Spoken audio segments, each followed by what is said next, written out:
Halo, selamat siang pemirsa. Senang sekali hari ini siang hari kembali menyapa Anda di Apa Kabar Indonesia Siang. Kali ini bersama dengan saya Lia Alexandra dan Rehana Mezia. Apa kabar ya hari ini? Baik sekali, Celia. Apa kabar hari ini? Hari ini luar biasa tentunya, kita punya beragam informasi yang akan kami hadirkan untuk Anda pemirsa dari segala lini untuk menemani Anda di siang hari ini. Tapi sebelum itu kita ke informasi pertama dulu ya, Re. Ada apa itu informasinya? Ya pemirsa, kematian seorang gadis remaja dalam sebuah rumah di Pinrang, Sulawesi Selatan beberapa waktu lalu terungkap. Kematian gadis berusia 17 tahun tersebut dilakukan oleh 11 pelaku yang sudah tertangkap, sementara satu pelaku lainnya ini masih diburu.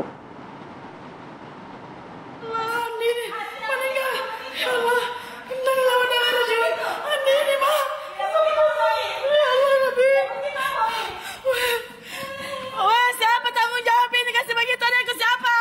Masa kalian nggak tahu kenapa ini anak? Siapa? Kenapa bisa Andini ya?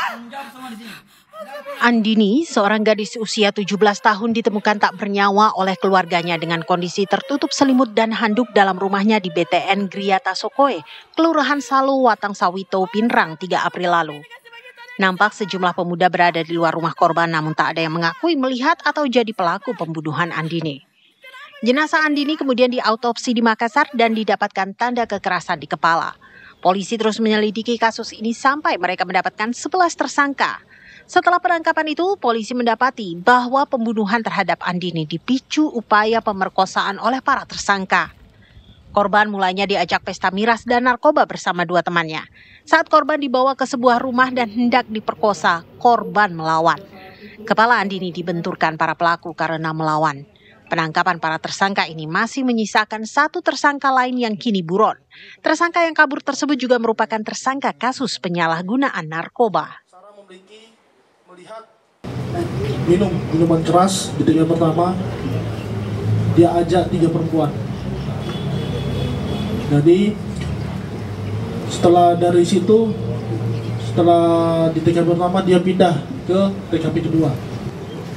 Pelaku ini nafsu di dalam TKP pertama, si inisial C melakukan perlawanan. Akhirnya inisial C ini memukul kepalanya dan dibenturkan di tembok. Ke-11 pelaku dijerat dengan pasal tentang perlindungan anak dengan ancaman hukuman penjara paling lama 15 tahun. Dari Pinrang, Sulawesi Selatan, Rusli Jafar, TV One mengabarkan. Kita hadirkan informasi lainnya untuk Anda pemirsa, di mana warga Tangerang, Banten digegerkan dengan penemuan mayat pria. Sosok mayat pria ini pemirsa terbungkus karung di tepi jalan dan mogot. Mayat diduga jadi korban pembunuhan.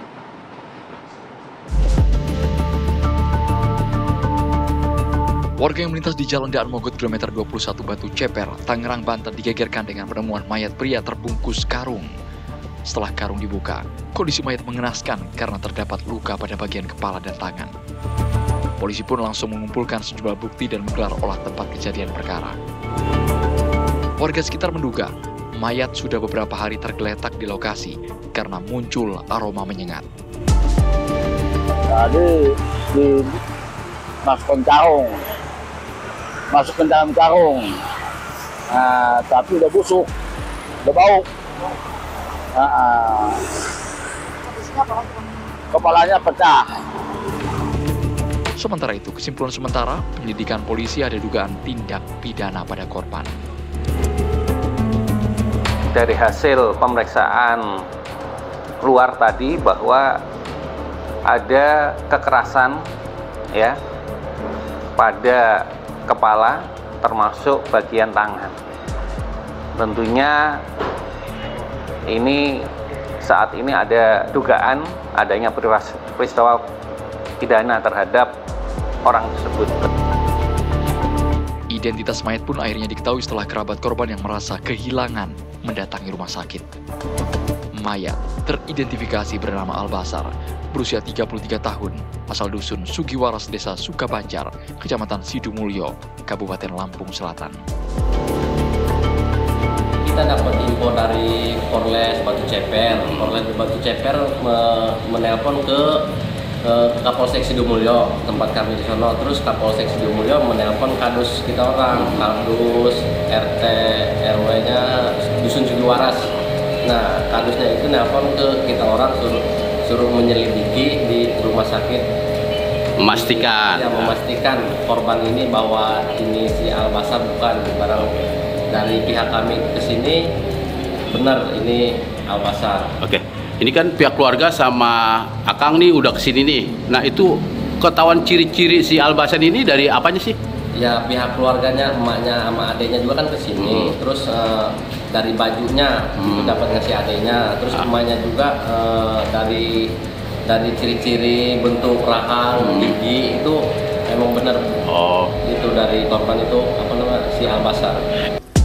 Hingga saat ini kepolisian masih menunggu hasil otopsi secara menyeluruh di RSUD Kabupaten Tangerang. Dari Tangerang, Banten, Rusdi Muslim, TV One mengabarkan. Pemirsa, kita hadirkan informasi lainnya untuk Anda. Maraknya parkir liar, pemirsa, yang terjadi di kawasan Tanah Abang, Jakarta Pusat viral usai seorang pengunjung diketok tarif parkir sebesar Rp60.000. Peraturan gubernur sudah ada, tapi tak dijalankan dengan baik. Selain menggandeng pihak kepolisian, Gubernur DKI Jakarta, Pramono Anung juga akan melibatkan Satpol PP dan PPSU. Satpol PP dan petugas PPSU bertugas untuk menghimbau serta meminta kepada pemilik kendaraan agar parkir kendaraannya di tempat yang telah disediakan. Pramono Anung mengatakan bahwa peraturan gubernur sudah ada, akan tetapi tidak dijalankan dengan baik.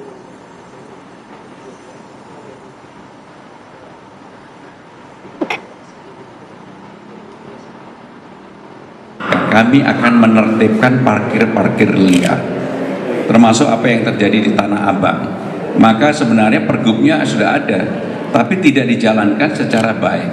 Maka untuk itu kemarin kan saya sudah sampaikan kepada Satpol PP untuk mulai melakukan penertiban untuk itu. Termasuk secara khusus hari ini saya mengundang PPSU atau pasukan Orange yang berani melakukan mencegah penindakan kepada masyarakat. Kita hadirkan informasi lainnya, pemirsa, untuk Anda tentang persiapan haji, di mana Menteri Agama Nazaruddin Umar memastikan persiapan penyelenggaraan ibadah haji 2025 hampir seluruhnya rampung.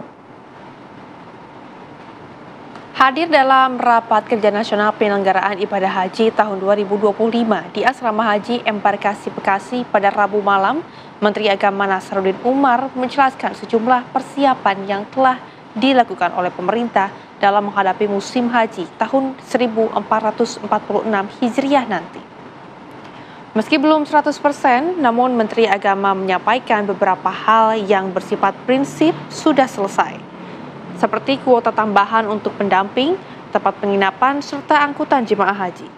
Nazaruddin juga menyampaikan apresiasi dari pemerintah Arab Saudi karena ketertiban para jemaah haji Indonesia.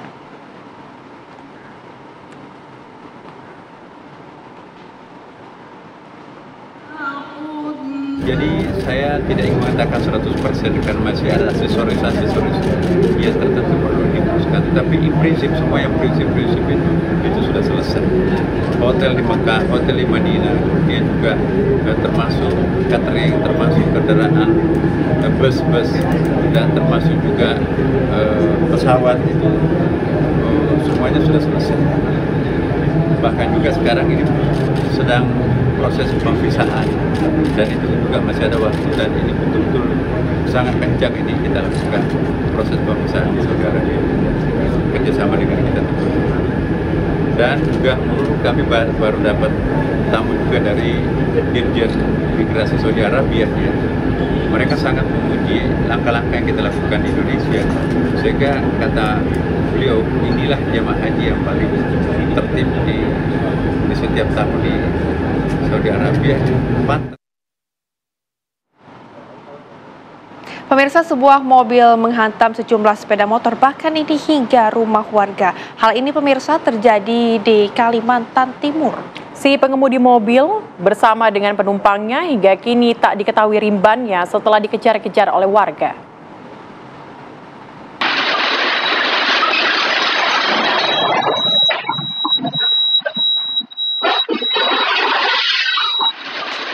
Menjelang Selasa tengah malam, warga Gang Sempit di Kelurahan Selili, Kecamatan Samarinda Ilir dikejutkan dengan suara keras dari sebuah mobil yang menyeruduk sepeda motor warga.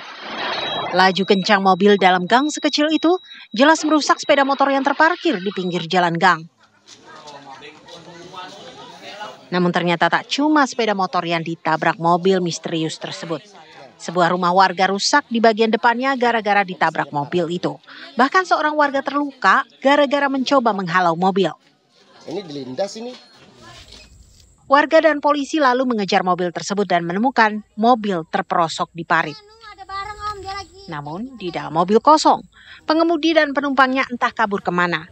Sementara itu warga mendata kerusakan yang mereka derita. Menurut kelurahan, 24 sepeda motor rusak parah dan ringan. Sebagian rumah warga juga rusak dan seorang warga terluka. Nah, setelah pengejaran itu kami lakukan dan terakhir posisi kendaraan ada di Sungai Lais dan pelaku belum ditemukan. Jadi untuk saat ini kalau data yang kami miliki sekitar 24 kendaraan dan 3 rumah. 3 rumah. Rata-rata ini kerusakannya di bagian depan, bagian samping atau seperti apa, Pak? Ada yang di bagian depan dan tidak rata semua, bahkan ada yang tidak bisa lagi digunakan. Untuk kendaraannya ya? Iya, mungkin kalau kita taksir kerugian mencapai ratusan juta lah. Karena motor ada yang tidak digunakan lagi. Sementara itu menurut polisi, mobil pembuat kekacauan tersebut sudah diintai polisi karena aktivitas mencurigakan. Namun pengemudi dan penumpang mobil curiga diintai polisi sehingga mereka tiba-tiba tancap gas dan melesat meninggalkan polisi yang mengikuti. Lalu masuk ke dalam gang sempit agar tak diikuti polisi lagi. Kemudian peristiwa itu diawali akibat adanya patroli yang dilakukan oleh petugas Satsamapta Polresta Samarinda menghampiri kendaraan yang sedang parkir. Kemudian kendaraan tersebut ketika didatangi langsung melarikan diri.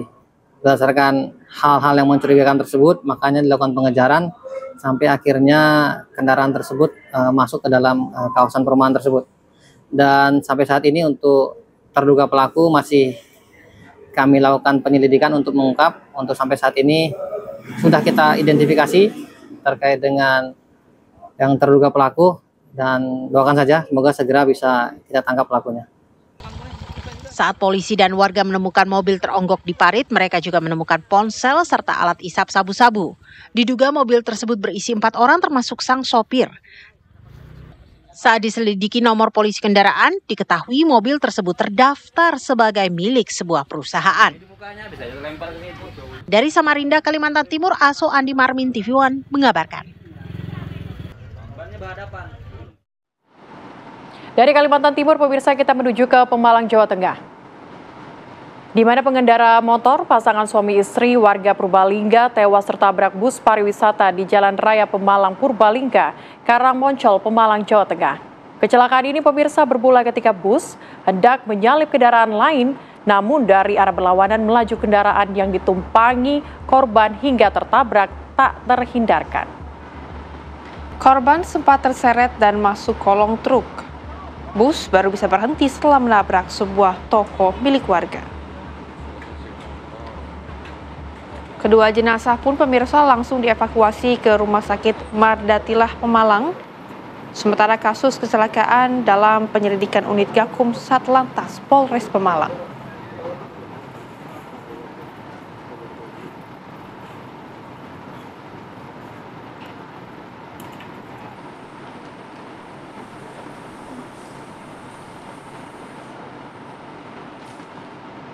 Pemirsa, kita hadirkan informasi lainnya untuk Anda mengenai ekonomi yang ada di Indonesia. Komite Stabilitas Sistem Keuangan atau KSSK menilai stabilitas sistem keuangan nasional pada kuartal pertama 2025 tetap terjaga di tengah meningkatnya ketidakpastian ekonomi dan pasar keuangan global. Ketidakpastian tersebut, pemirsa, dipicu oleh dinamika terkait dengan kebijakan tarif pemerintah Amerika Serikat dan memunculkan eskalasi perang dagang. Dengan melaporkan bahwa situasi dari sistem keuangan, yaitu stabilitas sistem keuangan, pada triwulan 1 2025 tetap terjaga di tengah meningkatnya ketidakpastian perekonomian dan pasar keuangan global. Ketidakpastian tersebut terutama dipicu oleh dinamika terkait kebijakan tarif dari pemerintahan Amerika Serikat dan memunculkan eskalasi perang dagang. Memasuki awal triwulan 2 2025, downside risk dari global terpantau masih tinggi, sehingga perlu terus dicermati dan diantisipasi ke depan.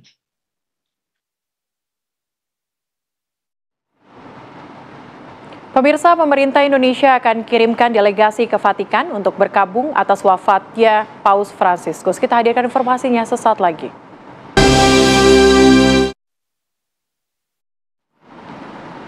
Ya, masih bersama kami pemirsa di Apa Kabar Indonesia Siang. Pemerintah akan mengirimkan delegasi ke Vatikan untuk menghadiri prosesi pemakaman Paus Fransiskus pada hari Sabtu 26 April mendatang. Di antara delegasi tersebut, pemirsa, ada nama Presiden ke-7 Republik Indonesia, Joko Widodo. Berikut pernyataan Mensesnek Prasetyo Hadi.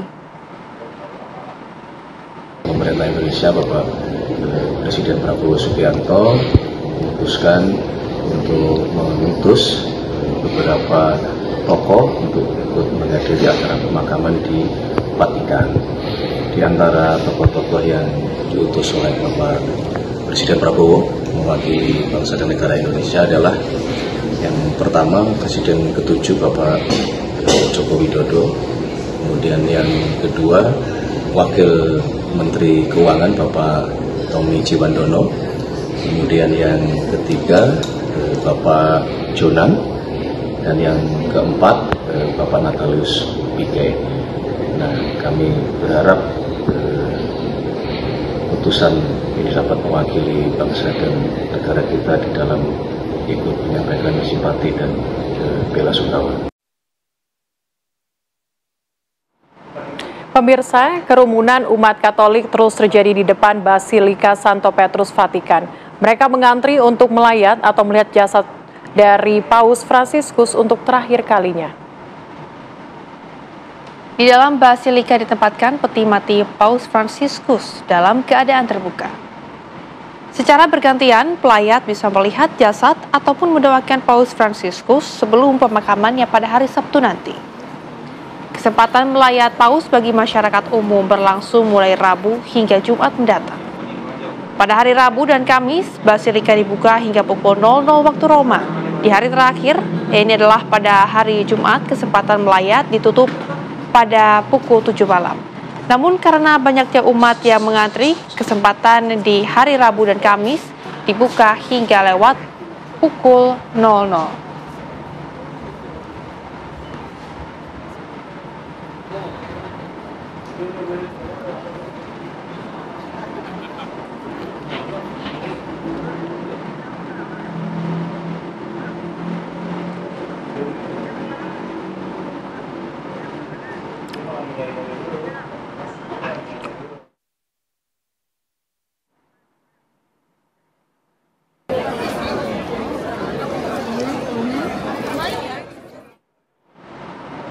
Pemirsa, kita akan ajak Anda untuk melihat bagaimana sebetulnya suasana di dalam Basilika Santo Petrus tempat jenazah Paus disemayamkan saat ini. Kami akan ajak Anda pemirsa ke sana lewat kabar berikut ini.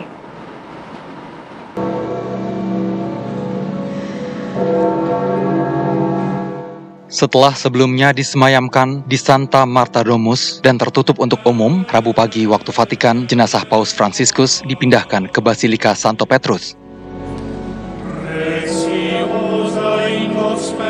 Prosesi diawali dengan pemberkatan di Kapel Casa Santa Marta, berlanjut dengan iring-iringan pengangkatan peti mati menuju Basilika Santo Petrus. Peti mati diusung dalam keadaan terbuka, disaksikan umat Katolik yang berduka. Mereka memenuhi sepanjang jalan yang dilalui iring-iringan pengangkatan jenazah Paus Fransiskus.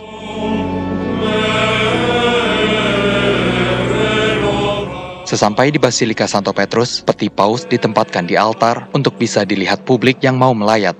memberi penghormatan terakhir atau mendoakan mendiang Paus Fransiskus. Kesempatan bagi publik melayat Paus di Basilika Santo Petrus berlangsung selama 3 hari, mulai Rabu hingga Jumat atau 1 hari jelang pemakaman Sabtu 26 April. Pada hari Rabu dan Kamis, Basilika akan ditutup untuk umum pada pukul 00 tengah malam, tapi di hari terakhir Jumat hanya sampai pukul 7 malam waktu Vatikan. Turut melayat Paus Fransiskus di Basilika Santo Petrus, Perdana Menteri Italia Giorgia Meloni, yang kemudian disusul Menteri Luar Negeri Italia Antonio Tajani.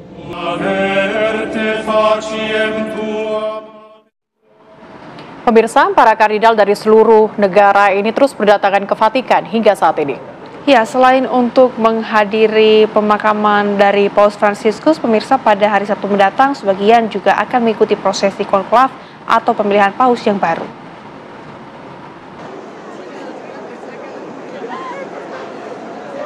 Ada sebanyak 252 kardinal dari berbagai negara yang berdatangan ke Vatikan. Namun, hanya mereka yang usianya di bawah 80 tahun yang nantinya boleh mengikuti konklav atau pemilihan Paus yang baru.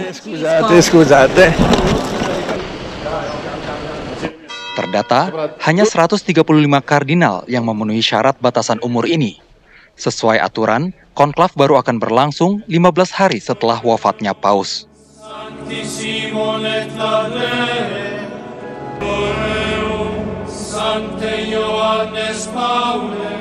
Untuk memilih Paus baru, para kardinal peserta konklav akan voting secara tertutup di Kapel Sistina. Setiap kardinal peserta konklav adalah kandidat Paus berikutnya. Mereka berhak memilih diri sendiri dalam voting nanti. Ini menjadikan proses konklav berpotensi berlangsung untuk waktu yang tidak dapat diprediksi. Voting akan berlangsung sampai ada nama yang terpilih. Dan sebelum itu terjadi, para kardinal dikunci dalam ruang pemilihan berlangsung.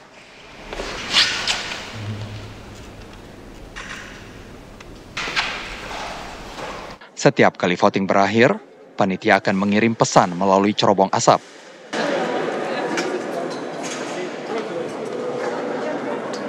Bila yang muncul asap hitam, berarti voting belum menghasilkan Paus terpilih dan akan digelar kembali. Asap putih adalah yang ditunggu-tunggu, karena menandakan voting telah berhasil mendapatkan Paus yang baru.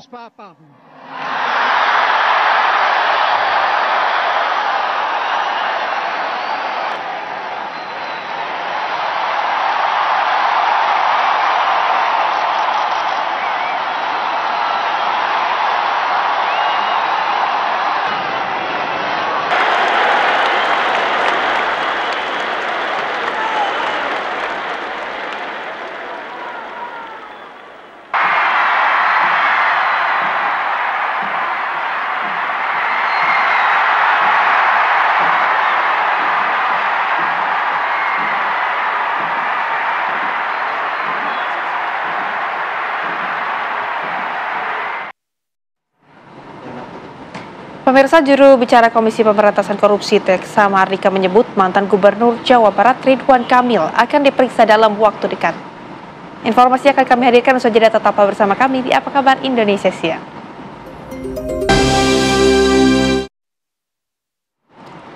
Anda kembali pemirsa bersama dengan kami di Apa Kabar Indonesia Siang. Pemirsa, juru bicara Komisi Pemberantasan Korupsi Teksa Mahardika menyebut mantan Gubernur Jawa Barat Ridwan Kamil bakal diperiksa dalam waktu dekat. Namun Tessa tidak menyebut secara pasti waktu pemanggilan. Tessa hanya menjelaskan pemirsa bahwa pemeriksaan Ridwan Kamil membutuhkan waktu karena penyidik masih menggali informasi kepada para saksi untuk nanti ditanyakan kepada Ridwan Kamil terkait dengan kasus korupsi pengadaan iklan di Bank Pembangunan Daerah Jawa Barat dan Banten atau Bank BJB. KPJ sebelumnya telah menggeledah rumah Ridwan Kamil pada 10 Maret 2025 dan menyita sejumlah barang bukti termasuk motor Royal Enfield yang diduga terkait korupsi Bank BJB.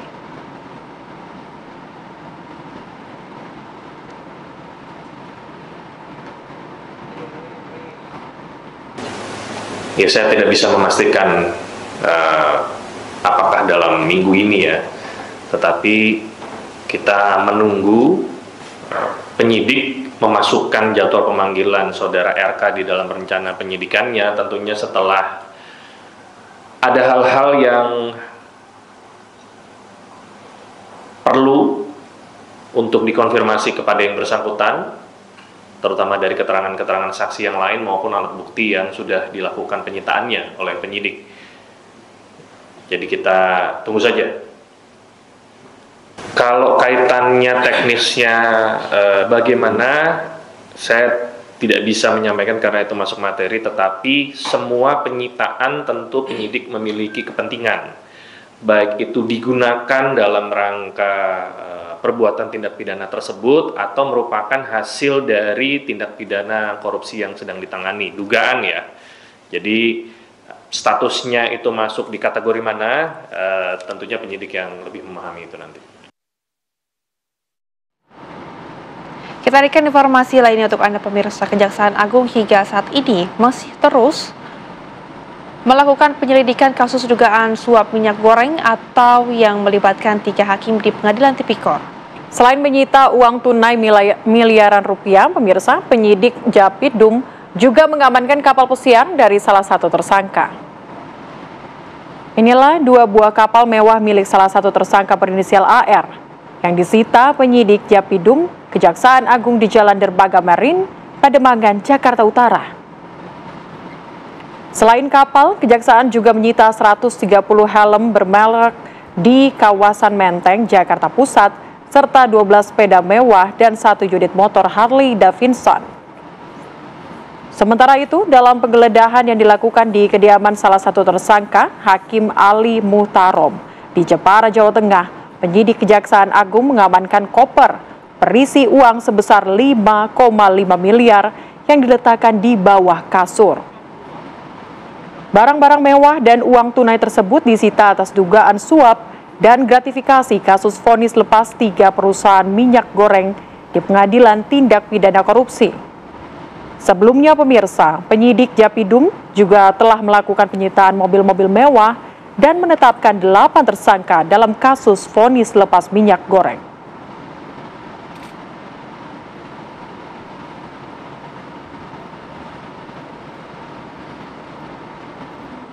Penyidik melakukan penggeledahan dan penyitaan di sebuah rumah ya di Jepara ya beberapa waktu yang lalu, itu pertanggal 13 April 2025, dan dari rumah tersebut ditemukan sejumlah uang dalam mata asing sebanyak 3.600 lembar atau 36 blok ya, yang dengan mata uang asing 100 USD ya. Jadi kalau kita setarakan di kisaran 5,5 M ya. Nanti silakan dihitung ya kalau penyetaraannya. Pemirsa, ratusan pemuda yang tergabung dalam Pemuda Keadilan ini melakukan aksi unjuk rasa di depan gedung Mahkamah Agung Jakarta Pusat. Dalam orasi, massa menuntut Mahkamah Agung menangkap dan juga menuntut maksimal para hakim pengkhianat hukum. Aksi berjalan kaki dari Stasiun Gambir ke gedung Mahkamah Agung dilakukan oleh Perkumpulan Pemuda Keadilan sebagai bentuk kekecewaan atas sikap Mahkamah Agung terhadap maraknya kasus suap hakim yang terjadi di hampir semua pengadilan. Massa menuntut Mahkamah Agung memeriksa dan mencopot semua hakim yang terkena kasus suap, di antara Ketua PN Jakarta Selatan Muhammad Arif Nuryanta atas dugaan menerima suap ekspor CPO sebesar 60 miliar rupiah. Aksi yang diwarnai teatrikal, bagaimana hakim-hakim pengadilan bisa disuap, akhirnya membubarkan diri setelah tuntutan mereka dibacakan di depan aparat kepolisian yang berjaga di sekitar gedung Mahkamah Agung Jakarta.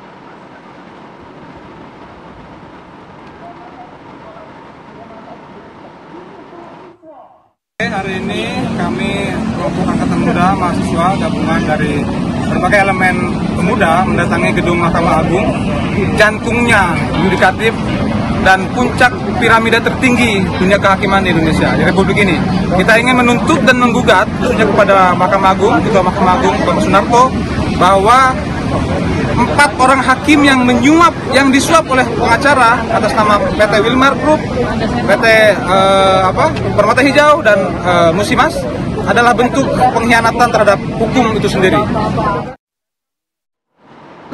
Pemirsa, kasus suap dalam vonis di perkara ekspor minyak sawit mentah di PN Jakarta Pusat menyeret 4 hakim yang telah ditetapkan sebagai tersangka oleh Kejaksaan Agung. Kasus ini seakan kembali membuka tabir adanya mafia hukum dan peradilan dalam negeri ini.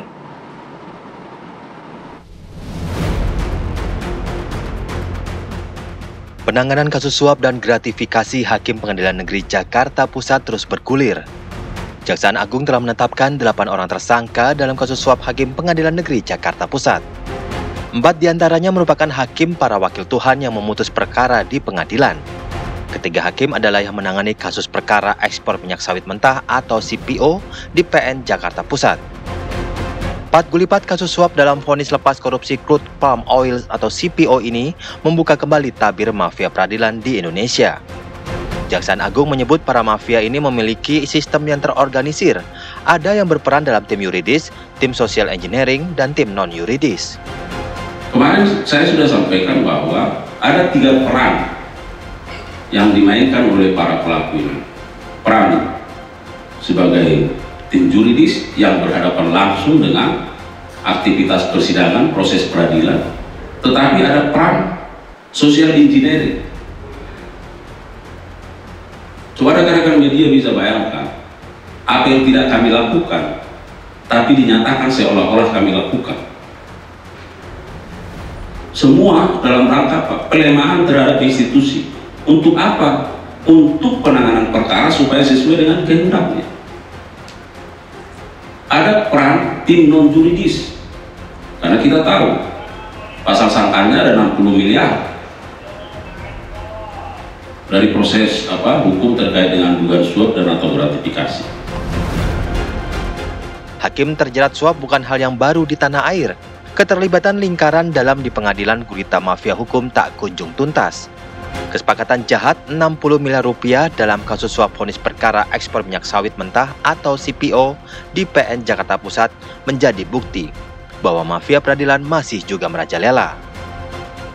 Bisa membuat orang kemudian menjadi jerak untuk melakukan lagi adalah sanksi yang paling berat, gitu ya. Sanksi yang paling berat adalah dalam sistem kepegawaian adalah diberhentikan dengan tidak hormat atau dipecat, gitu, ya.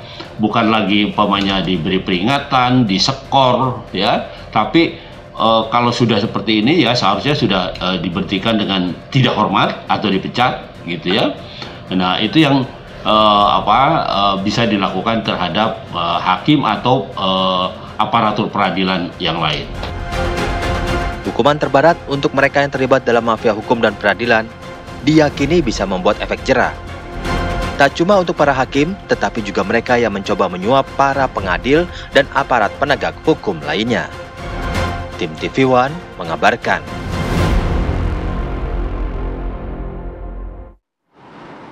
Pemirsa, Pasar Mangga 2 Jakarta ini dikenal sebagai pusat perbelanjaan terbesar di Indonesia. Namun pemirsa, baru-baru ini pemerintah Amerika Serikat kembali menempatkan Pasar Mangga 2 dalam daftar hitam sebagai pusat peredaran barang bajakan terbesar se-Asia. Hal ini membuat kawasan perdagangan ini pemirsa kembali menjadi sorotan. Lalu pemirsa, bagaimana tanggapan para pedagang dan pembeli? Berikut ini adalah laporan dari reporter TV One, Sekarang Wanda dan juga juru kamera Azari Nerutama.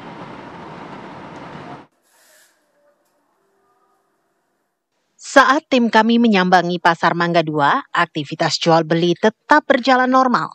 Deretan kios menawarkan berbagai produk bermerek terkenal dengan harga miring.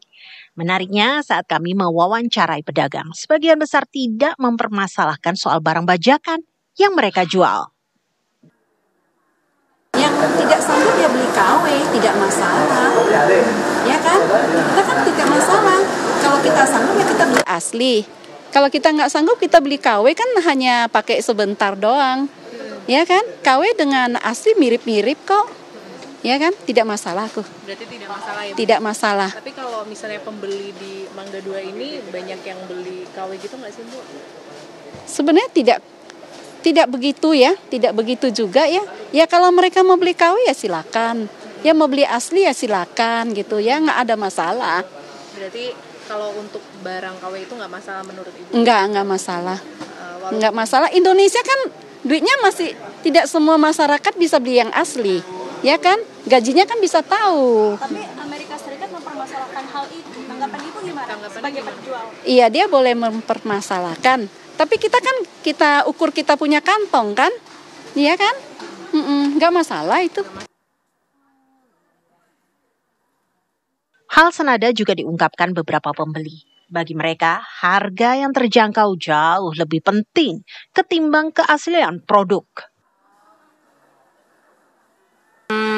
Harga juga semuanya lah ya. Model terus sama yang apa ya? Yang pasti yang cocok lah buat kita lah gitu lah.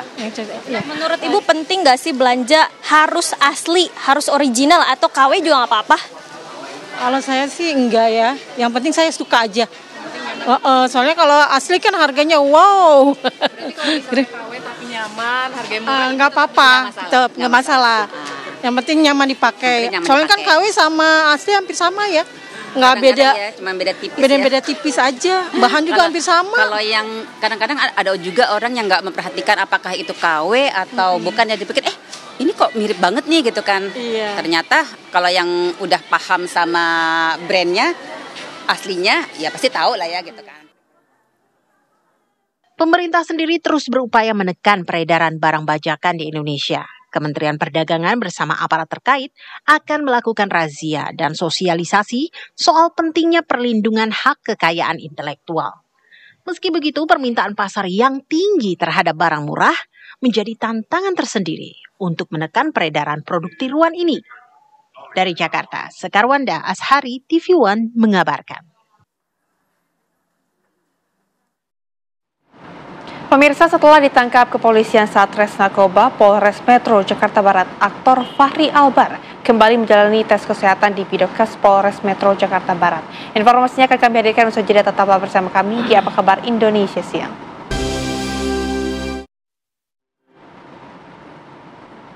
Masih bersama dengan Celia dan Rehana di Apa Kabar Indonesia Siang, pemirsa. Setelah ditetapkan kepolisian Satres Narkoba Polres Metro Jakarta Barat, aktor Fahri Albar ini menjalani tes kesehatan di Bidokes Polres Metro Jakarta Barat. Polisi menyebut Fahri positif memakai narkoba. Bang Fahri sehat? Sehat Bang? Bang Fahri alasannya apa sih Bang? Dengan pendampingan ketat penyidik, Fahri Albar menjalani tes kesehatan di ruang Bidokes Polres Jakarta Barat. Pemeriksaan kesehatan ini dilakukan untuk memastikan kondisi kesehatannya dalam kondisi baik selama proses pemeriksaan. Dari hasil pemeriksaan kesehatan sementara, Fahri Albar dinyatakan dalam kondisi sehat, sementara dari hasil tes urin, Fahri Albar dinyatakan positif menggunakan berbagai jenis narkotika. Yuk, kasih jalan.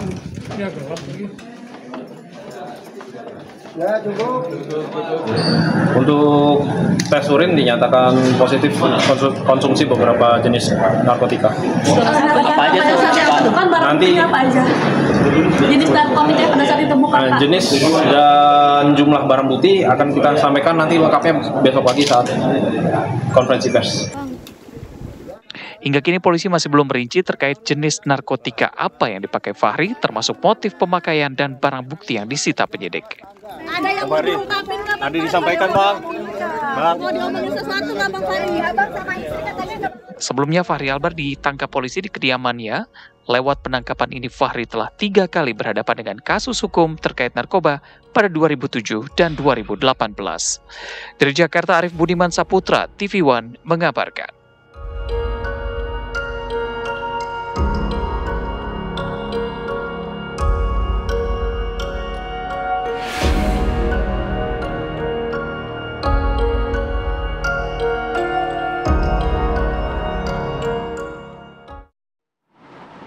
Lalu pemirsa, bagaimana kelanjutan kasus ini? Kita akan bergabung dengan reporter TV One Rizka Salsabila yang sudah ada di Mapolres Jakarta Barat. Rizka, silakan dengan laporan Anda.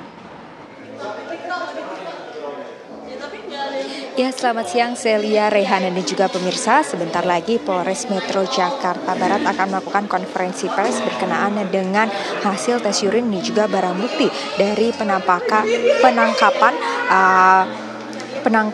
artis atau aktor Fachri Albar yang terjerat kasus narkoba. Adapun Fachri Albar ini bukan kasus narkoba yang pertama kali terjeratnya, yaitu namun sudah ketiga kalinya.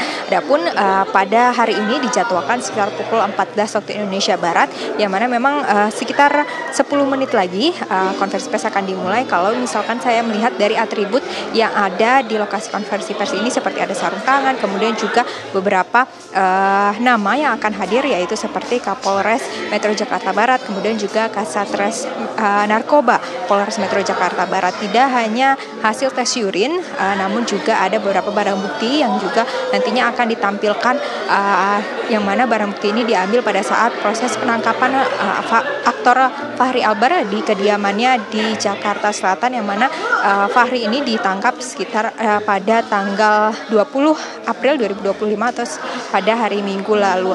Adapun dari hasil tes urin sendiri, memang Fachri ini terbukti positif menggunakan narkoba, namun untuk jenis-jenisnya ini nantinya akan disampaikan pada konferensi pers pada siang hari ini. Sementara itu, nanti kami akan terus mengabarkan kepada Anda, Celia, Rehana dan juga pemirsa, mengenai apa saja isi dari konferensi pers yang akan dilaksanakan sebentar lagi. Sementara itu demikian. Baik, terima kasih laporan langsung Rizka Sasabila. Kita akan nantikan bagaimana konferensi pers yang akan dilakukan oleh Polres Jakarta Barat nantinya. Selamat bertugas kembali. Sementara itu pemirsa, sebuah pohon beringin besar di Garut, Jawa Barat tiba-tiba roboh menimpa beberapa pengendara roda 2 yang sedang melintas. Meski tidak ada korban jiwa pemirsa, namun akses jalur provinsi antara Bandung ini menuju ke Tasik maupun sebaliknya tertutup total.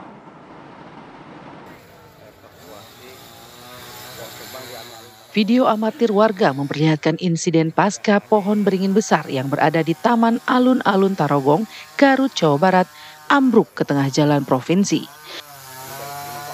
Beberapa pengendara roda 2 yang tengah parkir untuk mengantar anak sekolah, serta pengendara yang sedang melintas dilaporkan mengalami luka setelah tertimpa batang pohon. Pohon tumbang ini juga merusak taman kota. Petugas gabungan BPBD, Damkar, dan Satpol PP kemudian berupaya menyingkirkan reruntuhan batang pohon menggunakan gergaji mesin. Upaya itu dilakukan cepat karena yang tertutup merupakan jalur provinsi. Ada kendaraan yang tertimbun ataupun tertimpa pohon tersebut, namun alhamdulillah tidak mengalami luka yang berat, namun hanya luka ringan saja, yaitu lecet-lecet di tangan ataupun kakinya. Dan selanjutnya ada materi kendaraan ataupun sepeda motor sebanyak 3 unit yang tertimpa pohon tersebut. Meski tak menimbulkan korban jiwa, namun akses dari arah Bandung, Garut menuju Tasikmalaya maupun sebaliknya harus dialihkan via jalur jalan lain karena proses evakuasi pohon tumbang memerlukan waktu yang tidak sebentar. Dari Garut, Jawa Barat, Taufik Hidayah, TV One mengabarkan.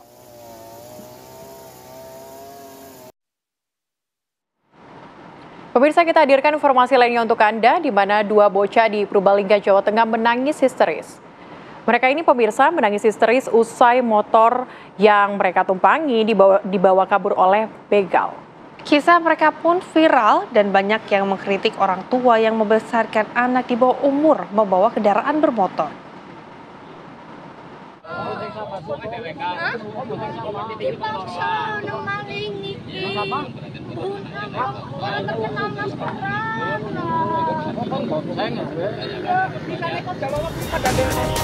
Dengan suara gemetar, anak ini mengadu ke warga yang mengerumuninya setelah menangis kencang. Ia mengaku sepeda motornya dirampas orang tak dikenal di Jalan Brobot, Bojongsari, Purbalingga. Bocah ini takut setengah mati karena tahu sepeda motor yang dibeli emaknya itu masih baru. Menurut bocah yang saat kejadian sedang berboncengan dengan temannya itu, ia ditegur seorang lelaki yang memintanya diantarkan ke sebuah perempatan. Pelaku mengiming-imingi korban dengan Rp20.000. Begitu tiba di lokasi yang dimaksud, korban diperintahkan turun dari sepeda motor lalu kendaraannya dibawa kabur pelaku. Polisi pun turun tangan dan meminta kedua bocah untuk menjelaskan kronologi serta lokasi kejadian. Tak lama polisi menangkap pelaku Ali Frianto, warga Wirasana Purbalingga. Sepeda motor korban ternyata dijual Ali ke Bandung seharga 3 juta rupiah. Hasil penjualan motor curian itu kemudian digunakan Ali untuk main judi online. Tetapi sejauh ini baru satu tindak pidana ini yang kita pastikan pembuktiannya. Motifnya apa? Motifnya ekonomi. Ya, di dalam periode puasa menjelang Lebaran tidak jauh dari aspek ekonomi. Sudah dijual? Dijual apa digadekan? Sudah. Dijual berapa? Dijual atau digadekan? Dijual dengan harga 3 juta di Bandung, Jawa Barat. Terus hasil dari motor? Hasilnya dipakai untuk kebutuhan termasuk ya ini dia yang patut untuk kita prihatinkan ya, dipakai juga untuk bermain judi online. Pelaku dikenakan pasal 365 KUHP tentang pencurian dengan kekerasan. Ancaman hukuman pidananya 7 tahun penjara. Namun bukan hanya si pencuri yang menjadi sorotan. Bagaimana orang tua korban mengizinkan korbannya masih kanak-kanak berkendara sepeda motor juga menjadi sorotan warganet. Dari Purbalingga, Jawa Tengah, Sonik Jatmiko TV One mengabarkan. Pemirsa, seorang pria, maksud kami yang tidak dikenal, tiba-tiba mengamuk di sebuah masjid besar Nurul Hidayah, Kelurahan Sungai Salak, Kecamatan Tempuling, Kabupaten Indragiri Hilir, Riau.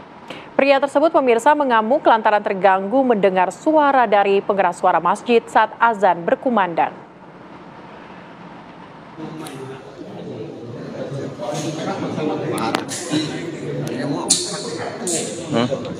Sebuah rekaman video amatir menunjukkan detik-detik jemaah dan petugas kepolisian menangkap seorang pria yang mengamuk di sebuah masjid di Sungai Salak, Kecamatan Tempuling, Kabupaten Indragiri Hilir, Riau. Pria tak dikenal ini diamankan oleh petugas kepolisian karena membuat keributan masuk ke dalam masjid sambil berteriak dan hendak memukul-mukul benda di sekitar masjid.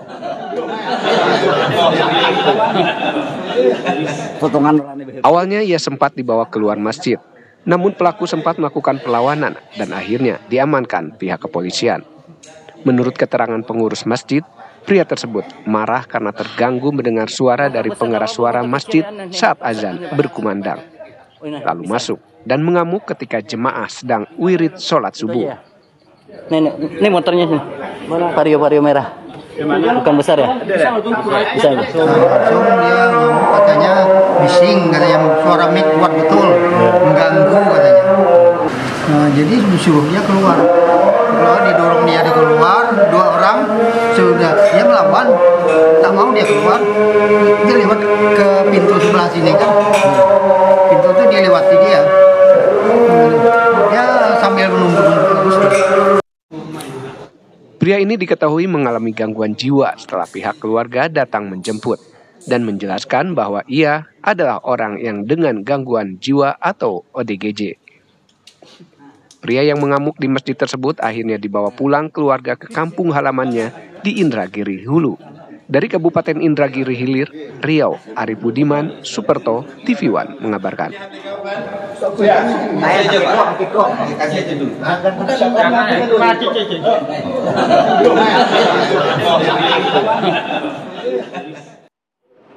Pemirsa, kita hadirkan informasi lainnya untuk Anda. Sebuah lapak penjual bensin eceran sekaligus tambal ban di Jalan Jati Baru Raya, Tanah Abang, Jakarta Pusat, sore tadi terbakar usai ditabrak sebuah taksi konvensional. Kobaran api yang membakar sebuah lapak penjual bensin eceran sekaligus lapak tambal ban yang berada di Jalan Jati Baru Raya, Tanah Abang, Jakarta Pusat terbakar pada hari sore tadi. Sejumlah warga dan pengendara seketika panik mengingat api semakin membesar hingga menyambar sebuah pohon. Lapak penjual bensin eceran ini terbakar usai ditabrak sebuah taksi konvensional yang melaju kencang dari arah flyover Jati Baru menuju Pasar Tanah Abang. Selain lapak bensin eceran, taksi ugal-ugalan itu juga menabrak 3 unit sepeda motor hingga mengalami kerusakan parah. Hantaman keras diduga menyebabkan percikan api dan seketika membesar ketika tersambar bensin yang tumpah. Ironisnya, sang sopir taksi justru kabur meninggalkan lapak bensin yang telah terbakar.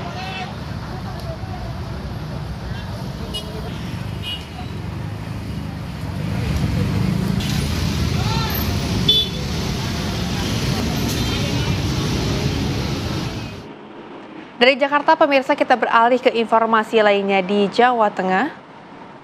Sebanyak 119 rumah warga di 2 desa kecamatan Tampak Romo, Pati, Jawa Tengah porak-poranda setelah diterjang angin puting beliung. Inilah rekaman video amatir yang direkam oleh warga saat angin puting beliung menerjang pada Rabu petang.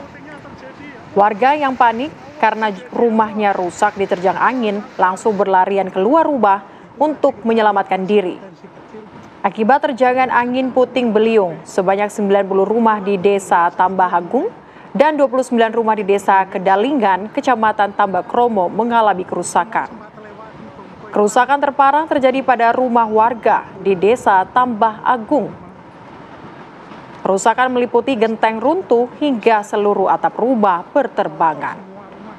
Selain merusak rumah warga, angin puting beliung juga berdampak pada padamnya listrik di pemukiman warga. Hingga Rabu malam, pemirsa, rumah warga belum bisa diperbaiki karena kondisi masih hujan dan gelap gulita akibat padamnya listrik.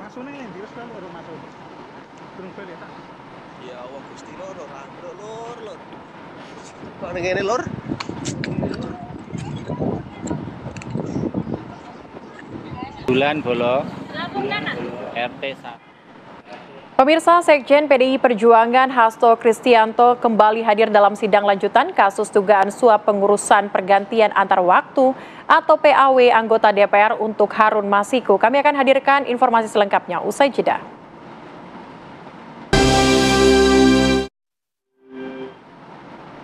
Masih bersama kami di Apa Kabar Indonesia Siang, pemirsa. Sekjen PDI Perjuangan Hasto Kristianto kembali hadir dalam sidang lanjutan kasus dugaan suap pengurusan pergantian antar waktu atau PAW anggota DPR untuk Harun Masiku.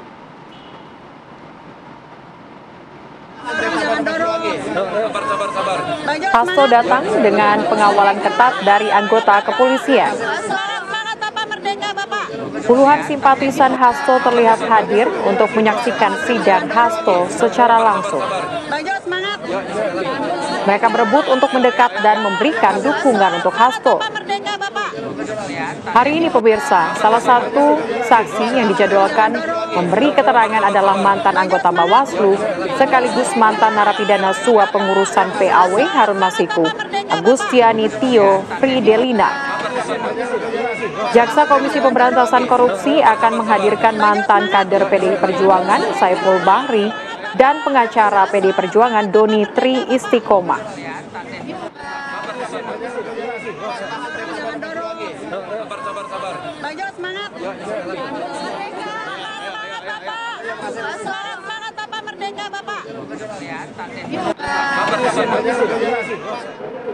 Pemirsa, masih terkait dengan kasus pergantian antar waktu. Di mana, pemirsa, sidang perkara dugaan suap terhadap mantan komisioner KPU periode 2017-2022 Wahyu Setiawan dengan terdakwa Sekretaris Jenderal Partai Demokrasi Indonesia Perjuangan PDI Perjuangan Hasto Kristianto pada 17 April 2025 diwarnai kericuan. Kericuan dipicu tudingan pihak Hasto yang menyebut sejumlah penyusup di tengah simpatisan yang hadir di ruang sidang. Yang beda karena ini satu nih. Buka bajunya. Ini satu. Ini satu. Bawa. Buka baju. Bawa. Ini enggak. Betul ini. Ini betul. Sidang perkara dugaan suap terhadap mantan komisioner Komisi Pemilihan Umum periode 2017-2022 Wahyu Setiawan dengan terdakwa Sekretaris Jenderal Partai Demokrasi Indonesia Perjuangan PDI Perjuangan Hasto Kristianto pada 17 April 2025 sempat diwarnai kericuhan sebelum dimulai.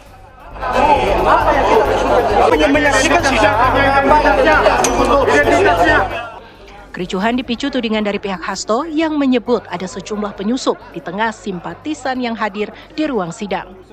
Dipimpin oleh politikus PDI Perjuangan Guntur Romli, simpatisan Hasto lantas menarik beberapa orang yang mereka curigai sebagai penyusup.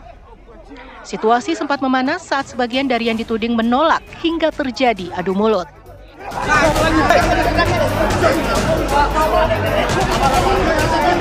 Untuk meredakan ketegangan, petugas keamanan Pengadilan Tindak Pidana Korupsi Jakarta Pusat akhirnya mengeluarkan 5 orang yang dituding sebagai penyusup dari ruang sidang.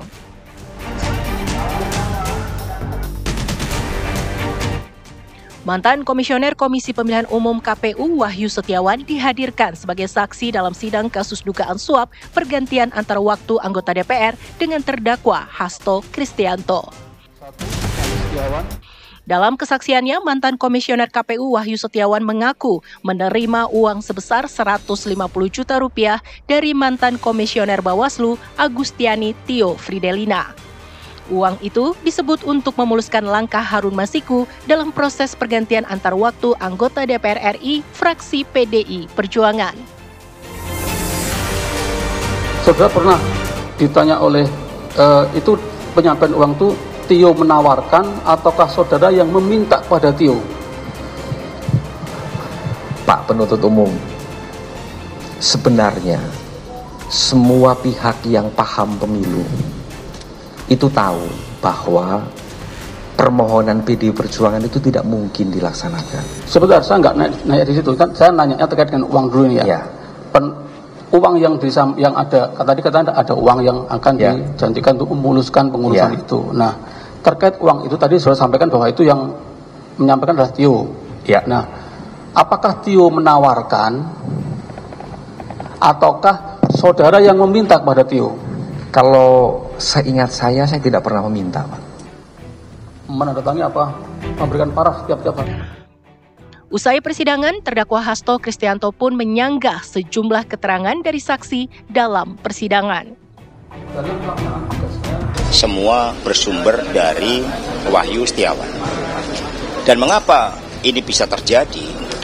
Karena tadi juga dijelaskan oleh saudara Wahyu Setiawan bahwa ketika dia diperiksa pada tanggal 6 Januari tahun 2025, ternyata dia diminta untuk membaca keterangan-keterangan dia sebelumnya, 5 tahun sebelumnya, dan di print ulang, kemudian ditandatangani.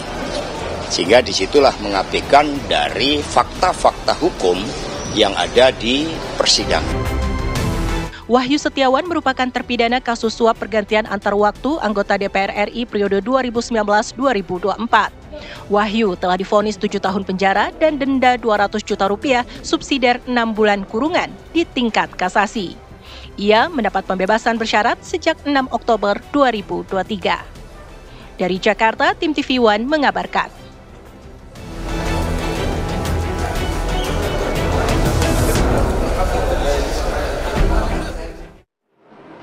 Pemirsa, selain berita tadi kita hadirkan informasi lainnya untuk Anda. Sidang perdana gugatan perdata ijazah SMA Jokowi digelar pada hari ini di Pengadilan Negeri Solo. Muhammad Taufik warga Solo selaku penggugat bersama dengan tim pengacaranya ini tiba di Pengadilan Negeri Solo untuk menjalani persidangan. Selain Joko Widodo, pemirsa, pihaknya juga menggugat KPU Solo, SMA Negeri 6 Solo, dan UGM.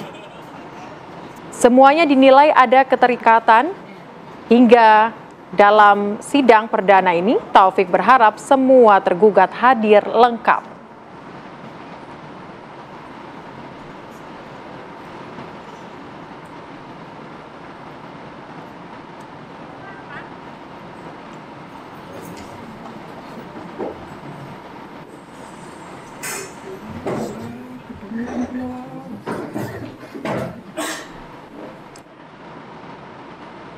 Pemirsa, selain menyidangkan gugatan perdata ijazah SMA Joko Widodo, Pengadilan Negeri Solo juga menyidangkan gugatan Wan Prestasi mobil SMK. Lalu bagaimana perkembangan sidang hari ini? Kita akan tanyakan kepada rekan kami, Budi Zulkifli, yang akan siap mengabarkan untuk Anda. Budi, seperti apa kemudian perkembangan dari persidangan di sana?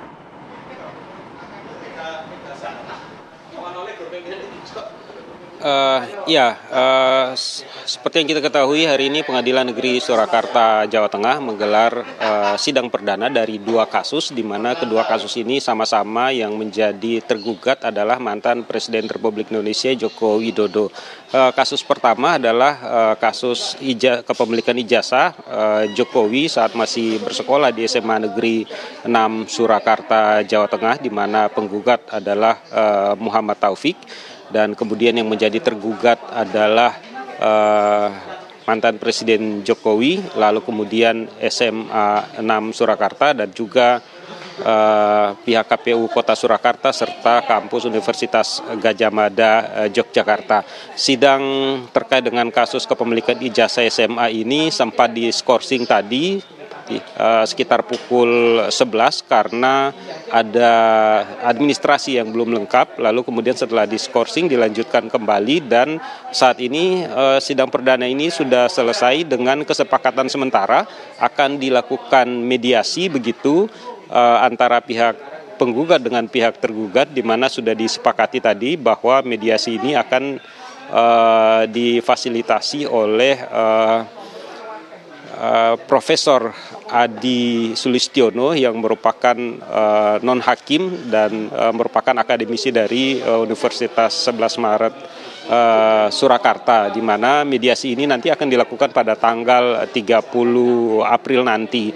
Kemudian di sisi lainnya kasus Wan Prestasi mobil SMK ini juga tadi sidangnya digelar dan di mana yang kita ketahui yang menjadi tergugat dalam kasus Wan Prestasi mobil SMK ini ada 3 pihak, yaitu yang pertama adalah mantan Presiden Joko Widodo, kemudian yang kedua adalah mantan Wakil Presiden Ma'ruf Amin, dan yang ketiga adalah pihak PT SMK sendiri sebagai produsen dari mobil SMK. Persidangan yang digelar tadi terkait dengan kasus Wan Prestasi mobil SMK ini juga sudah selesai dilakukan di ruang sidang yang sama dengan sidang kasus ijazah SMA ini dan ditunda pelaksanaannya nanti 2 pekan ke depan karena tadi dalam persidangan tersebut masih ada perwakilan dari tergugat 2 dalam hal ini, yaitu mantan Wakil Presiden Ma'ruf Amin yang tidak hadir dalam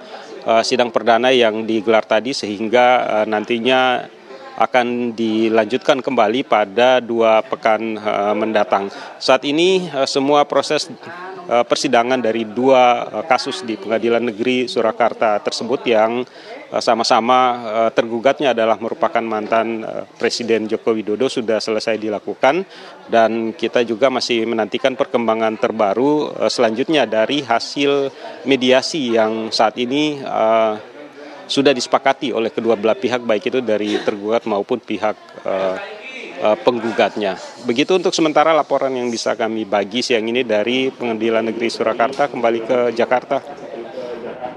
Kita akan tunggu informasi lainnya dari Anda, Budi. Terima kasih atas laporan Anda. Selamat kembali beraktivitas. Dan pemirsa, Joko Widodo, Presiden ke-7 Republik Indonesia, akan melaporkan 4 orang terkait tuduhan ijazah palsu. Kuasa hukum Joko Widodo, Yakub Hasibuan, menyatakan berkas-berkas yang dikumpulkan telah masuk dalam tahap finalisasi.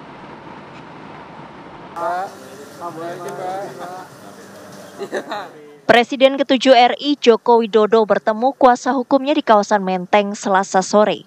Pertemuan ini dilakukan guna membahas langkah hukum soal tuduhan ijazah palsu yang disuarakan sejumlah pihak kepada Jokowi. Pertemuan berlangsung selama beberapa jam. Usai pertemuan, Jokowi tak banyak berkomentar dan menyerahkan awak media bertanya kepada kuasa hukumnya mengenai langkah hukum yang akan ia tempuh. Sedikit Pak, kenyataannya Pak. Pertemuan ini Pak. Nanti semuanya tolong ditanyakan kepada tim kuasa hukum saya. Ya, silakan. Ini komplit. Kuasa hukum Joko Widodo Yakub Putra Hasibuan menyatakan dalam pertemuan timnya telah memberikan analisis, pendapat hukum dan fakta-fakta yang terjadi di lapangan untuk dipertimbangkan oleh Joko Widodo. Yakub mengatakan telah menargetkan 4 nama beserta dengan bukti-bukti pendukungnya dalam kasus tudingan ijazah palsu. Sudah hampir final persiapannya. Namun kan Spill ya, aduh. Sejauh ini, sementara ini sih mungkin ada sekitar 4 orang yang kami sudah lengkapi semua dokumen dan bukti-bukti pendukungnya, yang kami yakini juga, yang kami percaya bahwa ada dugaan tindak pidana di situ. Namun itu kan hanya sementara ya, mungkin nanti ada perkembangan lanjutan. Publik atau warga biasa itu Bang, atau konten kreator? Mungkin nanti kami sampaikan di kesempatan berikutnya. Namun persiapan kami bisa dibilang sudah hampir rampung. Tinggal nunggu perintah dari Pak Jokowi kira-kira. Hanya saja kuasa hukum Jokowi enggan membeberkan nama keempat orang yang akan dilaporkan itu. Dari Jakarta, Haidar Faisal, Rashid Hartadi, TV One mengabarkan. Pak Jokowi, sedikit Pak, sehat Pak. Pemirsa, kasus dugaan kekerasan seksual yang menyeret guru besar farmasi UGM hingga kini belum berlanjut ke ranah hukum. Kita akan hadirkan informasinya saja, tetap bersama kami sesaat lagi.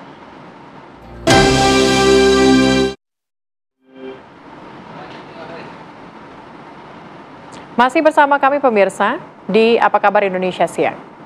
Pemirsa, Presiden Prabowo Subianto menerima Perdana Menteri Republik Fiji, Siti Feni Rabukan di Istana Merdeka, Jakarta. PM Rabuka tiba di Istana Merdeka pukul 10.30 waktu Indonesia Barat dan disambut upacara kehormatan. Presiden Prabowo menyambut langsung PM Rabuka di pintu samping Istana Merdeka. Usai upacara kenegaraan selesai, kemudian dilanjutkan dengan pertemuan 4 mata antara kedua pemimpin negara.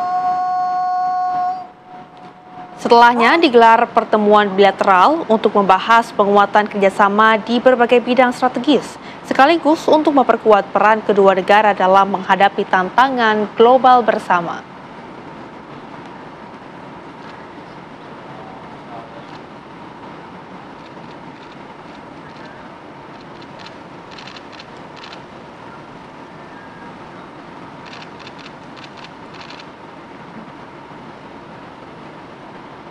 Kita hadirkan informasi lainnya pemirsa, kasus dugaan kekerasan seksual yang menyeret guru besar farmasi UGM hingga kini belum berlanjut ke ranah hukum. Polisi kesulitan melanjutkan kasusnya ke ranah pidana karena korban dan pihak UGM tidak mau melapor. Kepolisian Daerah Istimewa Yogyakarta belum bisa memproses hukum kasus dugaan kekerasan seksual ini pemirsa, yang dilakukan guru besar UGM kepada belasan mahasiswanya. Polisi kesulitan melanjutkan ke ranah pidana karena korban dan pihak UGM tidak mau melapor. Penyidik Polda DIY sebenarnya sudah melakukan langkah proaktif dengan mendatangi UGM. Namun korban enggan ditemui dan dimintai keterangan. Sebelumnya pemirsa, diberitakan guru besar Fakultas Farmasi UGM berinisial EM diduga melakukan kekerasan seksual kepada 13 mahasiswinya. Modusnya dengan melakukan bimbingan akademik seperti skripsi, tesis, disertasi, hingga bimbingan lomba di rumah pribadinya. UGM telah memecat EM sebagai dosen dan menunggu pemecatan selanjutnya sebagai guru besar dan ASN.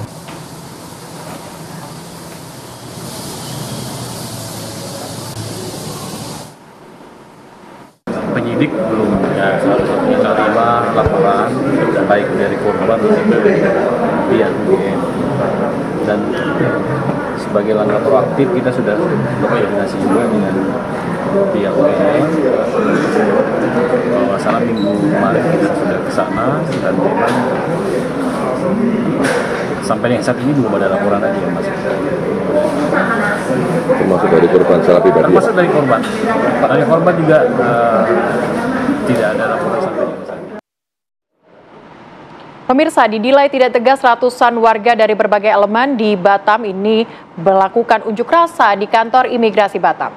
Mereka meminta agar imigrasi mendeportasi pelaku kekerasan yang merupakan warga negara asing terhadap salah seorang wanita di kota Batam.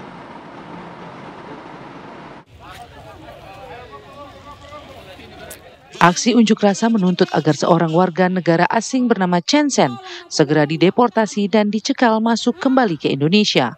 Pasalnya pria asal Tiongkok itu diduga menganiaya perempuan muda berinisial IRS di Batam pada 26 Februari 2025 silam.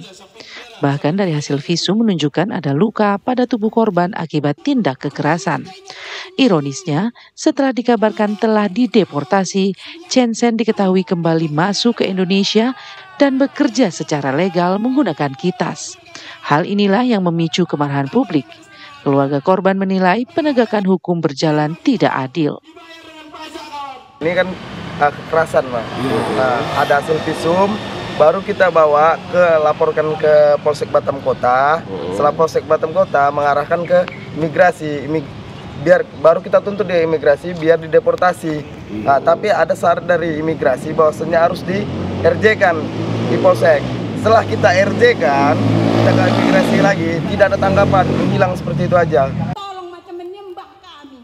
Hingga saat ini pihak imigrasi belum memberikan pernyataan resmi terkait tuntutan warga. Sementara aksi ini merupakan kelanjutan dari demonstrasi serupa yang digelar oleh DPD Indonesia Youth Congress pada akhir Maret lalu. Dari Batam, Kepulauan Riau, Alboin, TV One mengabarkan. Kita hadirkan informasi lainnya untuk Anda pemirsa mengenai razia makanan non-halal yang ada di minimarket. Dinas Koperasi UKM, Perdagangan dan Perindustrian Kota Bogor melakukan inspeksi mendadak ke sejumlah toko yang masih menjual produk makanan yang diduga mengandung babi. Sidak dilakukan ke sejumlah toko dan minimarket setelah Badan Penyelenggaraan Jaminan Produk Halal BPJPH ini merilis 9 produk makanan yang terbukti mengandung unsur babi atau porsin. Toko yang disidak antara lain berada di wilayah Bantarjati, Cimahpar, dan Baranang Siang. Di toko-toko tersebut pemirsa ditemukan produk yang masih dipajang di rak penjualan. Dari temuan di lapangan, petugas langsung menurunkan dan meminta kepada karyawan menarik produk tersebut.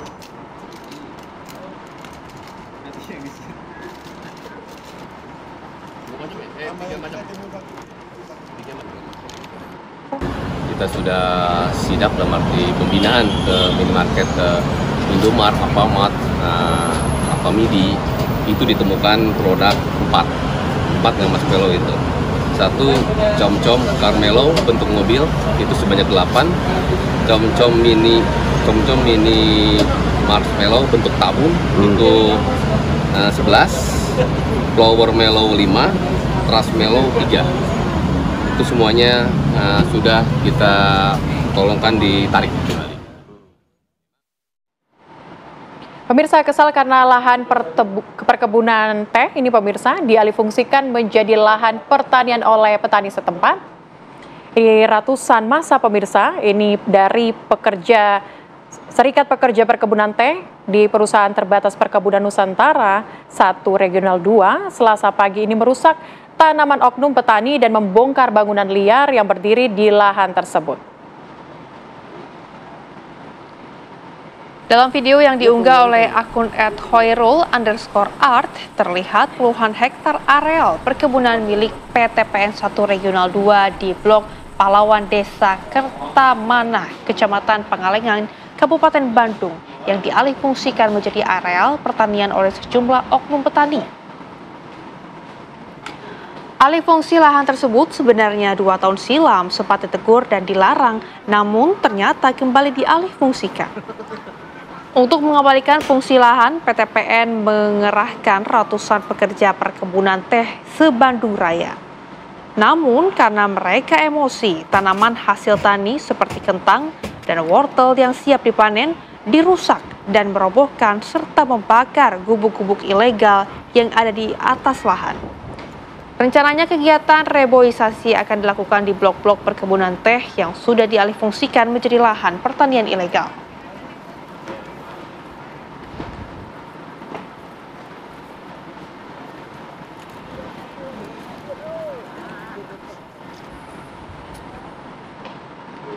Pemirsa, peserta seleksi nasional berdasarkan tes SNBT 2025 di Universitas Airlangga Surabaya wajib mengganti sepatu dengan sandal. Kita akan hadirkan informasinya usai jeda, tetaplah bersama kami sesaat lagi.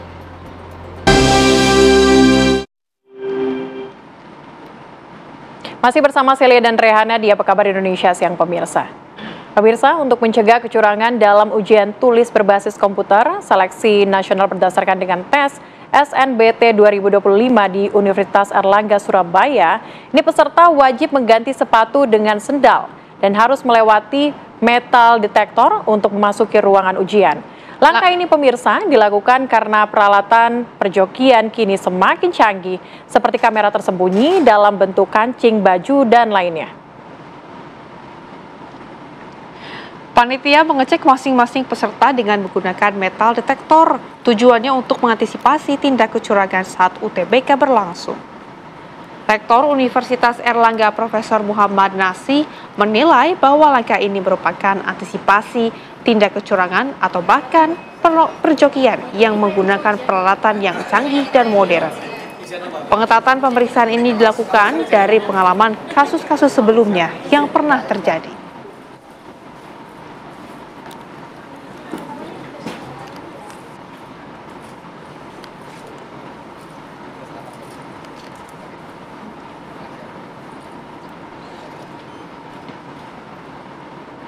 Pemirsa, kita hadirkan informasi lainnya untuk Anda. Roy Suryo yang diketahui hadir sebagai saksi di dalam sidang lanjutan atas kasus dugaan pencemaran nama baik yang dilakukan selebgram Isa Jega.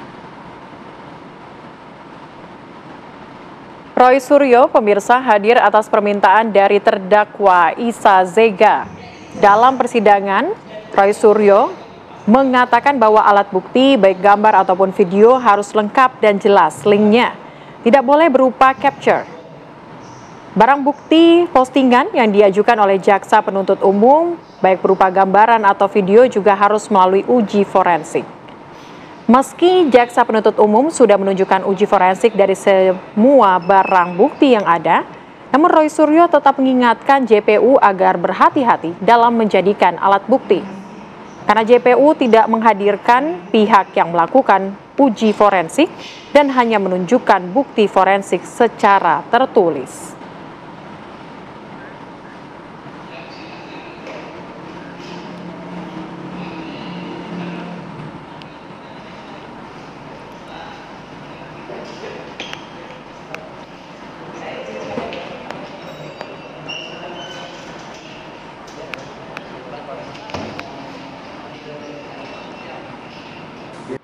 Pemirsa mencoba merampas telepon genggam milik warga. Seorang pelaku jambret nyaris jadi bulan-bulanan masa setelah aksinya gagal untuk dilakukan. Pelaku juga bersembunyi pemirsa di aliran kali demi menghindari amukan massa. Pelaku perampasan telepon genggam di Jalan Tanah Tinggi Barat, Jakarta Pusat ini bersembunyi di aliran kali setelah aksi penjambretannya kepada seorang karyawan gagal dilakukan.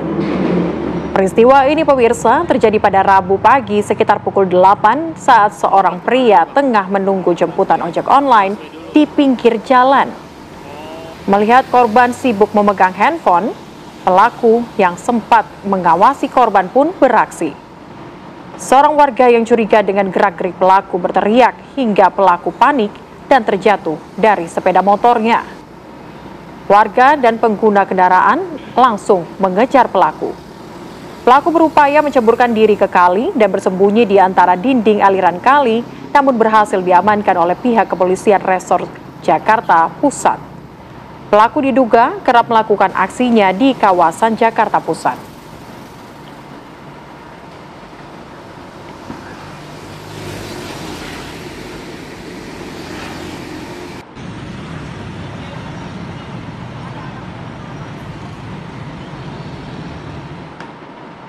Pemirsa, sebuah truk ini menabrak 5 mobil dan 3 sepeda motor. Ini terjadi pemirsa di Jalan Lintas Sumatera Padang Bukit Tinggi. Akibatnya 12 orang terluka. Rekaman video amatir warga memperlihatkan suasana kecelakaan beruntun antara truk dan sejumlah mobil jenis minibus serta sepeda motor. Kecelakaan terjadi pada hari Rabu siang tadi di kawasan Jalinsum, Padang Bukit Tinggi, Silayiang, Padang Panjang. Sekitar pukul 11.30 siang, truk yang dikemudikan Aspril Yasri datang dari arah Padang Panjang menuju arah Padang. Setiba di area Bukit Berbunga, rem truk tersebut tidak berfungsi, sehingga menabrak kendaraan-kendaraan di mobil depannya berupa 5 mobil dan 3 sepeda motor. 12 korban terluka dibawa ke Rumah Sakit IARSI Kota Padang Panjang. Sopir truk telah ditahan oleh kepolisian dari Satlantas Polres Kota Padang Panjang.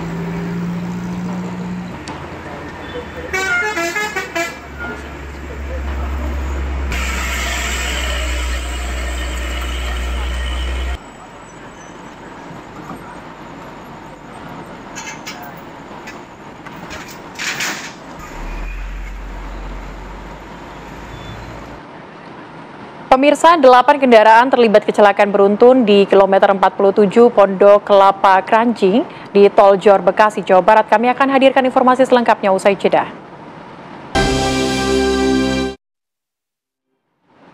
Masih bersama kami di Apa Kabar Indonesia Siang, pemirsa. 8 kendaraan terlibat kecelakaan beruntun di kilometer 47 Pondok Kelapa Kranji, Tol Jor Bekasi, Jawa Barat. Tabrakan juga terjadi, pemirsa, karena adanya mobil yang melambat saat melaju di jalur cepat. 8 mobil pribadi terlibat tabrakan beruntun ini. 2 mobil harus diderek karena mengalami kerusakan parah hingga mesinnya tidak lagi bisa diaktifkan. Tidak ada korban jiwa, pemirsa, dalam kecelakaan ini. 8 pengendara mobil yang terlibat kecelakaan masih dalam pemeriksaan unit Lantas Polres Metro Bekasi Kota guna mengetahui penyebab pasti kecelakaan.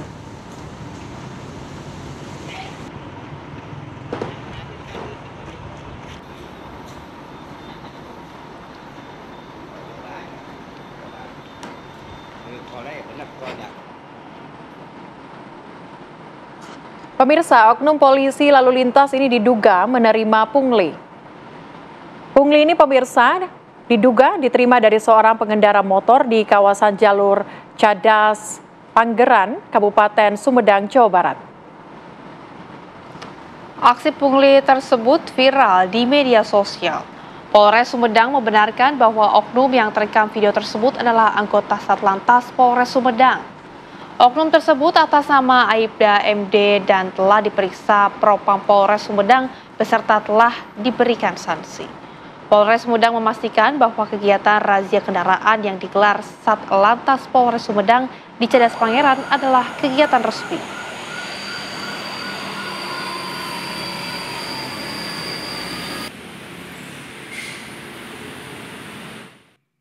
Ya, kita dari Propam Polres Sumedang sudah melakukan tindakan pemeriksaan terhadap personil tersebut dan sudah ditempatkan di tempat khusus, ya, Patsus, selama 10 hari, dan yang bersangkutan juga sudah dalam proses kode etik. Gitu. Untuk razianya sendiri itu emang rutin atau seperti apa? Betul, itu rutin dan ada sprintnya, ya, ada surat perintah tugasnya.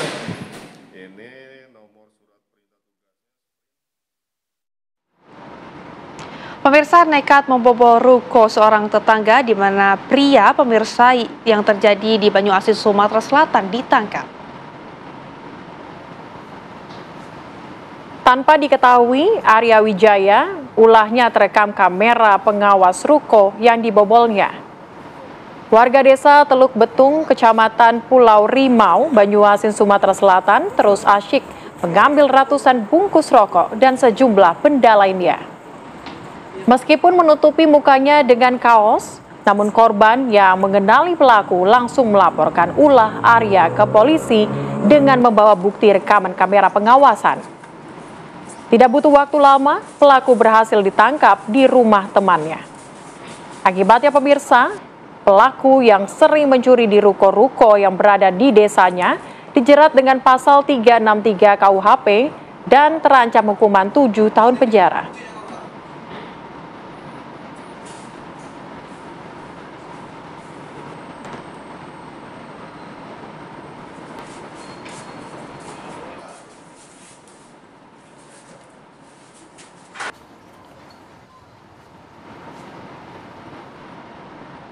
Pemirsa, kita hadirkan informasi lainnya untuk Anda. Kali ini pemirsa, sebanyak 17 duta besar dari negara-negara Afrika ini memilih menggunakan kereta cepat Wush untuk perjalanan dari Jakarta ke Bandung untuk menghadiri peringatan 70 tahun Konferensi Asia Afrika. Perjalanan ini menjadi bagian dari rangkaian kunjungan sekaligus untuk memperkenalkan kemajuan teknologi transportasi di Indonesia.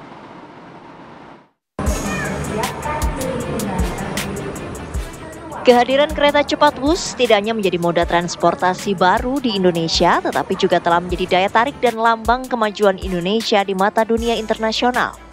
Terbukti 17 duta besar yang berasal dari belahan benua Afrika memilih menggunakan kereta cepat Wush untuk melakukan perjalanan dari Jakarta ke Bandung pada Rabu 23 April 2025.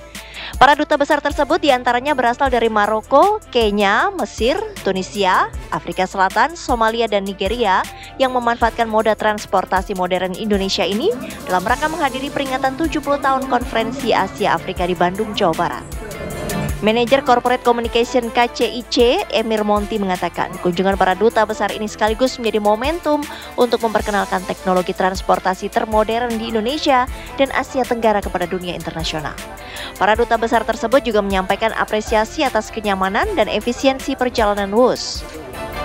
Dalam rangka memperingati 70 tahun Konferensi Asia Afrika, sebanyak 17 perwakilan diplomatik dari negara-negara di Afrika menggunakan Wush untuk perjalanan dari Jakarta menuju Bandung dan juga kembali ke Jakarta. Perjalanan ini bukan hanya menjadi simbol kebersamaan antar negara, tapi juga menjadi momentum untuk memperkenalkan kemajuan teknologi transportasi Indonesia kepada dunia. Para tamu menyampaikan apresiasi atas kenyamanan dan efisiensi perjalanan menggunakan Wush, serta mengagumi bagaimana Indonesia sebagai negara berkembang mampu menghadirkan layanan kereta cepat pertama di Asia Tenggara. Datangnya penumpang internasional turut mendorong peningkatan jumlah wisatawan asing dan menjadikan Wush bukan hanya sebagai moda transportasi, tapi juga salah satu destinasi utama yang ingin mereka coba saat berkunjung ke Indonesia, sekaligus membangun ketertarikan baru terhadap potensi pariwisata dan investasi di Indonesia. Dari Kabupaten Bandung Barat, Jawa Barat, Endra Kusuma, TV One mengabarkan. Kita berikan informasi lainnya untuk Anda pemirsa. Keluarga pasien balita yang berusia 16 bulan yang dirawat di Rumah Sakit Samarinda menolak pemasangan ulang alat medis yang diduga tak berfungsi atau malfungsi. Alat selang yang diduga malfungsi itu pemirsa membuat kondisi pasien semakin memburuk.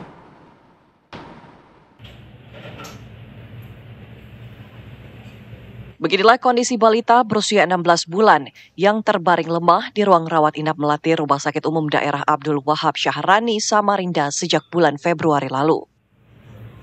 Radeva sudah menjalani tindakan operasi sebanyak 3 kali dan kondisi terus memburuk meski telah mendapatkan perawatan intensif oleh tim medis Rumah Sakit Abdul Wahab Syahrani, Samarinda. Pasca operasi, alat medis berupa selang yang dipasang di kepala pasien tidak berfungsi dengan baik. Keluarga pun langsung protes untuk tidak lagi menggunakan alat medis tersebut. Namun, aksi protes tersebut membuat keluarga pasien mendapat perlakuan kurang baik dari rumah sakit hingga disarankan untuk dilakukan pemasangan ulang. Alat selang yang diduga malfungsi itu membuat kondisi pasien semakin memburuk. Tadinya anaknya sebelum dipasangin pipisan anaknya baik-baik aja kan. Setelah dipasang pipisan anaknya banyak keluhan. Rewel, siang malam menangis, habis itu matanya kabur dan sekarang nggak dapat melihat. Pihak Rumah Sakit Abdul Wahab Syahrani membantah alat medis yang dipasang di tubuh pasien tidak berfungsi dan menduga hanya terjadi kebuntuan karena usia alat medis tersebut. Dari Samarinda, Kalimantan Timur, Asyo Andi Marmin, TV One mengabarkan.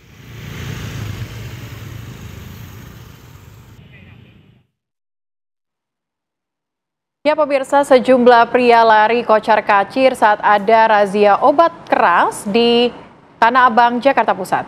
Para pedagang yang sudah lansia pun pemirsa ikut ditangkap oleh polisi beserta barang bukti ribuan butir obat keras.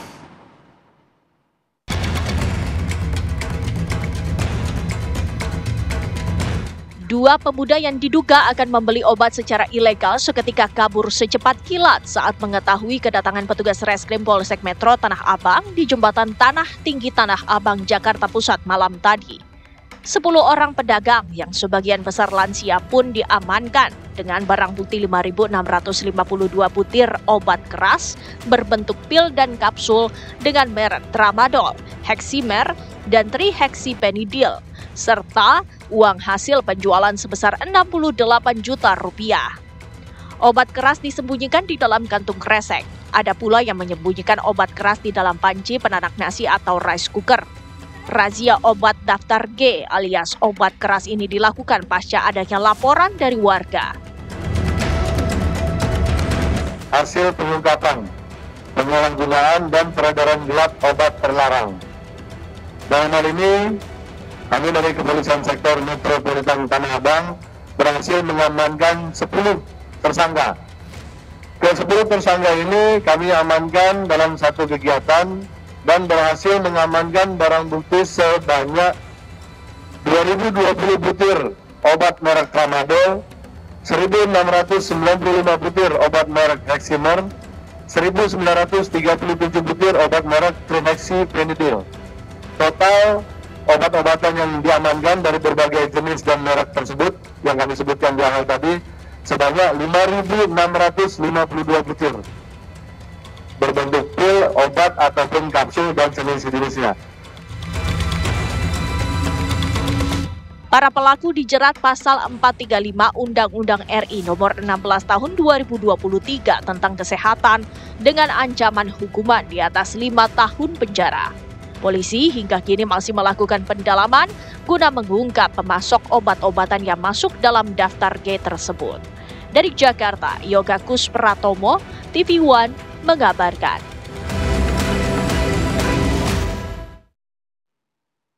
Pemirsa, informasi tadi sekaligus menutup jumpa kita di Apa Kabar Indonesia siang kali ini. Saya Sally Alexandra. Dan juga saya Rehana Mezia, izin pamit undur diri. Terima kasih dan sampai jumpa. Sampai jumpa pemirsa.